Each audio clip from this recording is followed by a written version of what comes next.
Okay, mari kita belajar 1.6.2 menggunakan sub atau cara memahami konsep menghantar parameter ke sub atau cara dan mengembalikan data. Istilah penting sub atau cara kecil yang dihaskan untuk kemudahan pengguna dikenali sebagai sub atau cara. Function merupakan sub atau cara yang boleh memulangkan data kepada atau cara utama. Prosedur hanya akan memproses data tanpa memulangkan sebarang data. Jadi perbezaan function dengan prosedur adalah function memulangkan data kepada atau cara utama, manakala prosedur tidak memulangkan sebarang data. Parameter dikenali sebagai pembolehubah tempatan.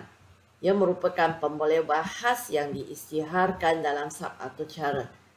Pengisytiharan parameter tidak boleh dilakukan dalam main kerana penggunaannya berada di luar main. Oleh itu, pengisytiharan parameter dilakukan dalam sub atau cara. Okay? Parameter pembolehubah tempatan, maka dia hanya boleh diisytiharkan dalam sub atau cara. Dalam Java terdapat beberapa atau cara kecil ataupun kita panggil modul-modul kecil yang telah dihaskan bagi kemudahan pengguna. Okey, kelebihan menggunakan modul ataupun sub atau cara yang pertama, ia lebih mudah untuk digunakan semula. Ia lebih mudah untuk diuji, dinyap pijat dan dibaiki. Dia membolehkan tugasan pengaturcaraan dibahagikan kepada ahli kumpulan yang berbeza. Dia lebih mudah untuk menangani projek komputer dan projek yang kompleks menjadi lebih ringkas, di mana projek yang kompleks dibahagi-bahagikan kepada bahagian-bahagian yang lebih kecil dan ini boleh yang bahagian kecil itu boleh diberi kepada ahli kumpulan yang berbeza. Atau cara kecil ini juga dikenali sebagai sub atau cara. Okay? Contohnya pow, ini power of root lah, dan square root. Power of root adalah sub atau cara yang boleh digunakan dalam pengiraan kuasa sesuatu nombor. Square root adalah sub atau cara yang boleh mengira punca kuasa 2 sesuatu nombor. Sub atau cara digunakan untuk memudahkan pengguna menulis atau cara tanpa mengulang menuliskan atau cara yang kerap digunakan. Contoh square root, okay? Ataupun power of root. Sesiapa sahaja boleh mencipta sub atau cara dan menggunakannya. Terdapat dua jenis sub atau cara, iaitu function dan prosedur. Function merupakan sub atau cara yang boleh memulangkan data kepada atau cara utama. Okey, ini contoh sub atau cara power root dan square root merupakan function kerana dia memulangkan data kepada utama. Simbol untuk subroutine kita guna simbol ini. Dalam catak alir, sub atau cara diwakili oleh simbol subroutine berikut. Untuk sub atau cara yang tidak memulangkan nilai dan tidak memerlukan penghantaran parameter ke function, kita boleh mewakili dengan simbol ini. Okey, walaupun tadi cikgu kata yang tidak memulangkan nilai itu adalah prosedur kan, tetapi dalam sini, dalam catak alir ini, kita masih guna function. Kita masih guna function walaupun dia tidak memulangkan nilai, tidak memulangkan nilai. Contoh di bawah, say hello. Okay, say hello ini. Untuk function yang memulangkan nilai dan memerlukan penghantaran parameter ke function, kita menyimpankan nilai pulangan daripada satu function ke satu pembolehubah.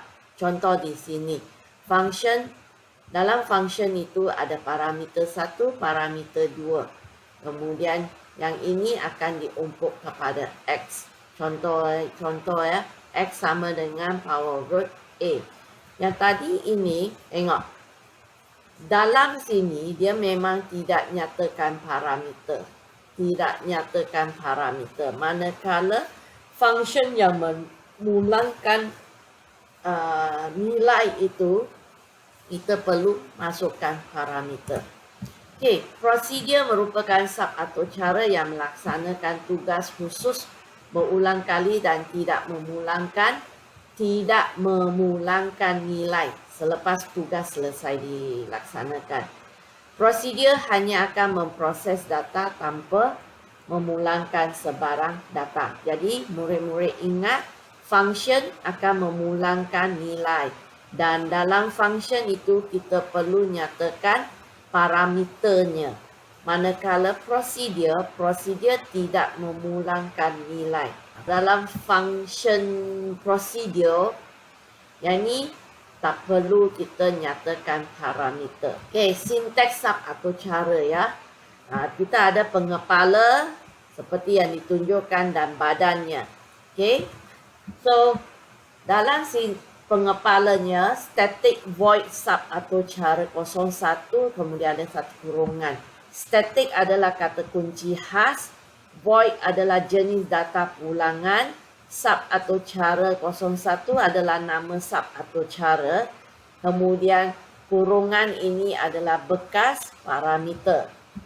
Okey, kata kunci khas ya, kata kunci static diletakkan di hadapan nama sub atau cara. Tanpa kata kunci ini, sub atau cara tidak dapat digunakan secara langsung. Jadi, static itu perlu perkataan static. Tanpa static, sub atau cara memerlukan penghasilan objek sebelum data digunakan. Jadi, agak payahlah. Jadi, jangan murid-murid lupa letak static. Okey, letak static void ni. Void, jenis data pulangan. Sub atau cara biasanya akan memulangkan hasil setelah badan sub atau cara selesai memproses data. Jenis data pulangan di pengepala bergantung kepada jenis data yang ingin dipulangkan oleh badan. Ini termasuk integer, double, string dan char. Jika tidak ada keperluan untuk memulangkan data, maka kita akan gunakan kata kunci void. Contoh di sini. Void. Kalau kita guna void, maksudnya tiada pemulangan data. Kalau ada pemulangan data, katakan integer, jadi void ini kita tukar kepada int. Okey? Nama sub atau cara. Nama ini diberikan oleh pengatur cara. Sebarang nama yang sesuai boleh diberikan. Nama mesti bermula dengan huruf, biasanya huruf kecil lah. Dan boleh mengandungi angka tetapi bukan simbol. Simbol contohnya tanda soal, tanda persamaan. Jadi di sini angka tidak boleh letak di depan. Okey? Depan nama sub atau cara. Contohnya satu nama. Tidak boleh. Kita boleh letak nama satu. Okey? Okey, seterusnya bekas parameter. Bekas parameter dikepilkan oleh tanda kurungan. Okey, buka dan tutup. Jika bekas parameter adalah kosong, simbol macam ni lah. Ini bukan kosong buka dan tutup kurungan. Jika bekas menerima parameter, maka jenis data kena nyatakan jenis data. Jenis data itu apa? Integer, double, string, char dan sebagainya. Jenis data dan nama parameter perlu dikepilkan. Contoh yang ini, int quantity. Menerima parameter integer yang bernama quantity. Parameter ialah pemboleh ubah untuk menyimpan nilai hantaran kepada sub atau cara ya. Okey. Badan sub atau cara akan mengandungi kod komputer ataupun segmen kod lah.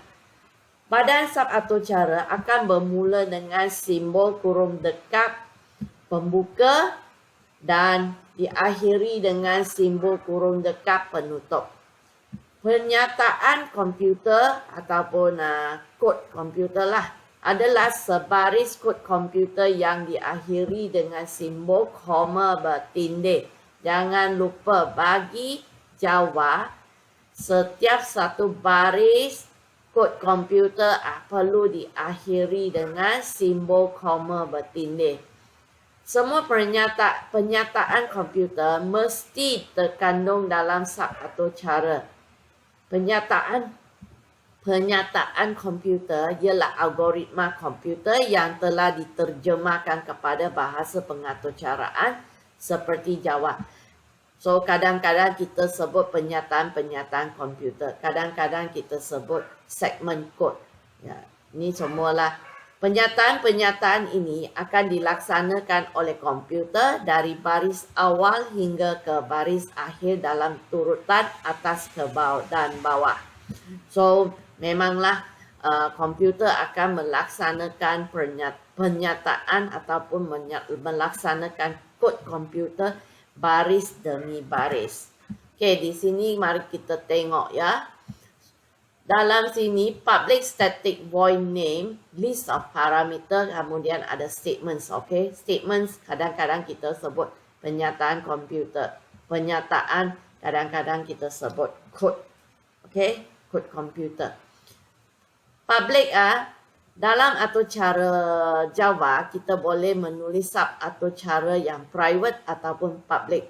Okay, bezanya private hanya boleh diakses oleh atur cara yang sama sahaja. Contohnya dalam math.py, dia merupakan sub atur cara daripada math package yang public dan boleh diakses oleh atur cara lain. Jika math.py adalah private, maka ia hanya boleh diakses oleh math package sahaja. So, sebenarnya kita boleh abaikan maklumat ini sebab dia bukan dalam sukatan bukan dalam skop sukatan tingkatan 4. No matter what lah, semua sub atau cara yang ditulis oleh murid seharusnya kita bubuh public. Okay? Kemudian static pun sama. Static membenarkan sub atau cara ini digunakan tanpa melibatkan atur cara utama. Maklumat sama dengan public, abaikan, tetapi semua sub atur cara yang ditulis oleh murid seharusnya ada static, public static. Void merujuk kepada nilai yang akan dikembalikan kepada atur cara utama. Contohnya di sini, kalau umur kita boleh letak integer. Nama sub atau cara, semua nama dibenarkan untuk sub atau cara kecuali nama yang menggunakan reserve word dan main. Okay, semua reserve word Java dan main kita tidak boleh gunakannya untuk menamakan sesuatu sub atau cara. Okay, murid seharusnya menggunakan nama atau cara yang bermakna. Jangan bagi cikgu XY lah, ya, yang bermakna. Okey, list of parameter. Parameter akan menerima nilai dan dari atur cara utama ke dalam sub atur cara. Ini parameter merupakan pemboleh ubah khas yang diisytiharkan dalam sub atur cara. Okey, pengisytiharaan parameter tidak boleh dilakukan dalam main kerana penggunaannya berada di luar main. Oleh itu, pengisytiharaan parameter harus dilakukan di dalam sub atau cara. Okey, mari kita tengok. Okey, catat alir. Catat alir ini, yang pertama ni, dia mengandungi 3 sub atau cara. Okey, iaitu say hello, +1 dan sum of square. Dia ada 3. So, bila kita lukis catat alir, dia akan jadi lebih pendek lah berbandingkan kita masuk semua hello world ke dalam. Okay? Okay, kita tengok say hello. Say hello. Okay, catat Alif bagi say hello, tiada input. Dia hanya memaparkan hello world kepada pengguna sahaja. Kemudian +1. +1 X. Dia akan mengambil input 1 nombor X, menambahkan 1 kepada X, kemudian memulangkan nilai baru X kepada atau cara utama. Tengok di sini. Habis lepas saja paparan hello, minta satu nilai daripada pengguna. Jadi pengguna key in satu nilai X. X ini dia akan ke sub atau cara +1. So di sini +1 X. Mengisytiharkan satu pemboleh ubah baru result. Sebab perlu hasil tambah ini perlu diumpukan ke satu pemboleh ubah baru. Okay, jadi kita di sini kena isytiharkan satu pemboleh ubah baru result. So X ini tadi kalau kita masukkan 5, jadi sekarang 5 tambah 1, 6. 6 diumpuk kepada result. Return result. Okay, return result. Di sini mengisytiharkan satu pemboleh ubah baru result.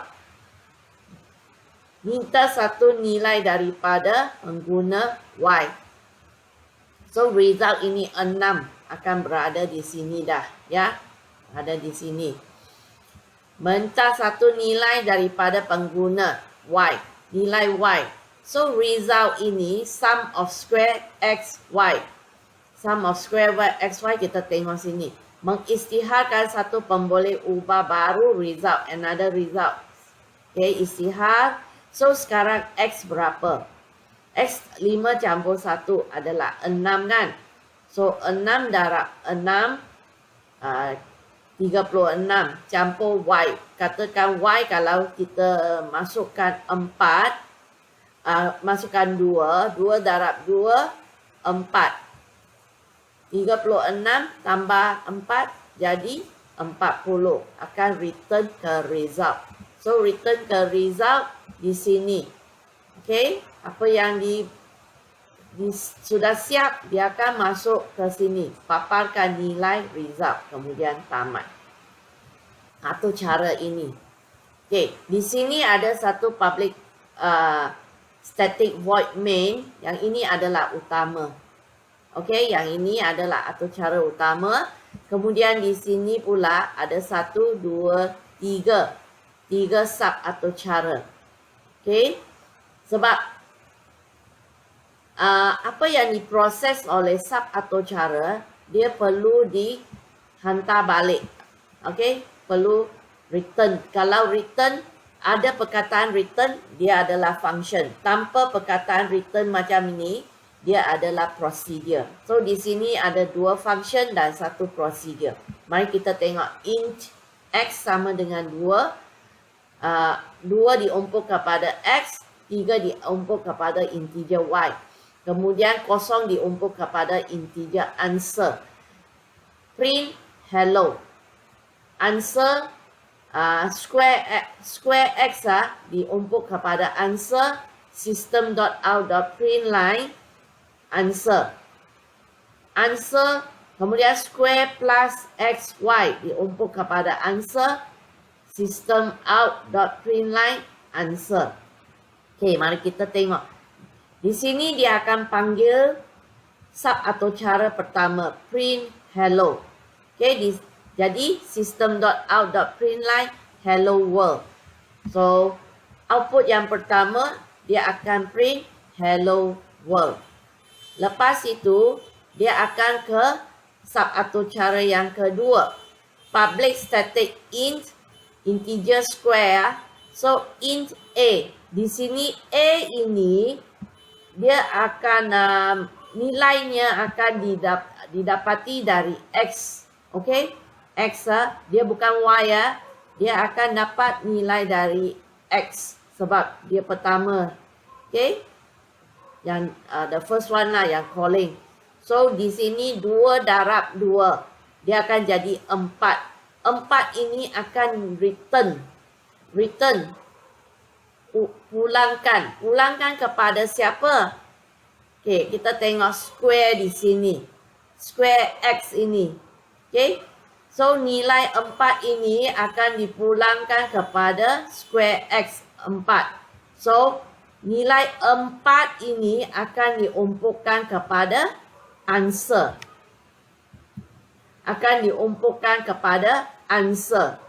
Lepas itu,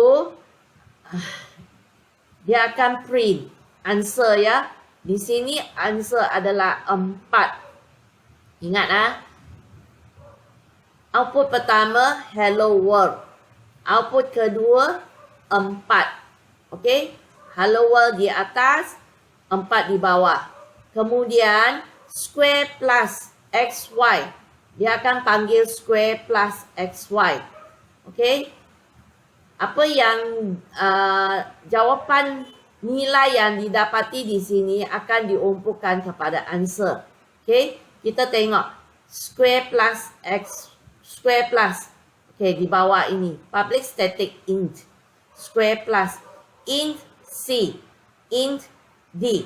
Dia dah tabul adalah baiklah kalau kita guna cd lah, jangan ab lagi lah ya. So di sini c merujuk kepada mana? Merujuk kepada X, kepada 2. D, okay, parameter D ini merujuk kepada 3. Okay, C kepada 2, D kepada 3. Lepas itu kita tengok square C. Okay, C maksudnya 2 kuasa 2 lah, square root kan? Bukan square root lah. Kuasa 2. Okay. So, 2 darab 2 berapa? 4 kan? Kemudian yang ini D pula 3. 3 darab 3, 9. So, di sini dia akan return. Yang ini nilai dia diumpuk kepada A2. Yang D ini nilai dia diumpuk kepada B2. Jadi, A2, 4 tambah 9. Jawapan akan jadi 13. 13 ini akan return. Return ke mana? Return ke atas. Ke siapa? Square plus ini. Okay? Square plus ini. So, di sini jawapan akan jadi 13. Faham? Jawapan akan jadi 13. So, ini dia penerangan terhadap atau cara ini. So, murid-murid dikehendaki cuba buat atau cara ini dan cuba fahamkan ya. Okey, mari cuba aktiviti ini. Murid-murid, tak perlu print lah, tak perlu type. Cuba bagi jawapan pada cikgu yang ini. Okey? Boleh. Di sini dia kata cetak hello. Yang ini dia adalah function ataupun procedure. Ya, betul. Dia adalah procedure. Kenapa? Sebab dia tak ada return. Dia tak tulis return ya. Dia tak tulis return. So, ini outputnya hello world. Dia akan cetak hello world.